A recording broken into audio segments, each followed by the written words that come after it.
J'aimerais vous parler de quelque chose qui me tient à cœur. Je voyageais dans le monde entier, mes enfants.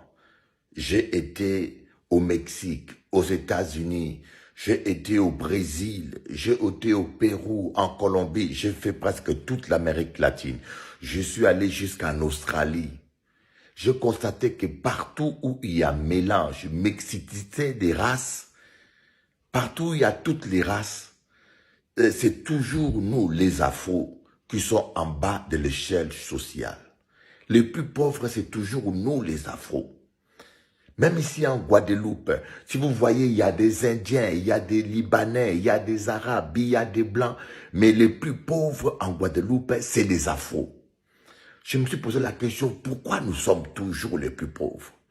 Et j'ai commencé à observer les Chinois. Et j'ai constaté une chose. Les Chinois peuvent venir au Congo. Les Chinois peuvent venir en Zambie. Les Chinois peuvent aller partout.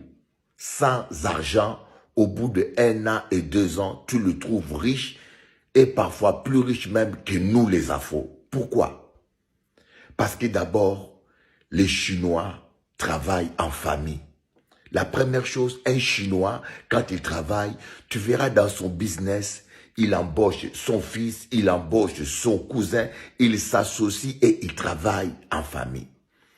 Mais chez nous les Afros, lorsque tu commences une affaire, tu mets tonton dedans, tu mets cousin dedans, c'est la faillite assurée, c'est des problèmes assurés et tu n'avanceras pas. Donc nous ne sommes pas solidaires. La deuxième chose, je constatais que le Chinois, lorsqu'il travaille, même s'il gagne de l'argent, il ne prend pas de maîtresses. Je n'ai jamais vu des Chinois, moi, avec des maîtresses. Mais nous, les Afros, le problème, c'est notre sexualité incontrôlable. Il suffit seulement que tu aies un peu d'argent, maîtresse à gauche, maîtresse à droite, maîtresse... Mais comment tu peux économiser si tout l'argent que tu gagnes, c'est pour acheter à manger, acheter voiture, acheter ceci aux maîtresses? Troisièmement, vous allez constater un Chinois ne combat pas un Chinois. Les Chinois sont solidaires, ils se prêtent l'argent, ils se cotisent entre eux. La plupart ne vont pas prêter l'argent dans les banques, ils sont solidaires. Mais nous les Afros, on n'est pas solidaires.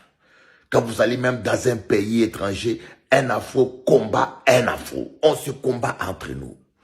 Voilà pourquoi j'aimerais vous dire, aimons-nous les uns les autres, soyons solidaires.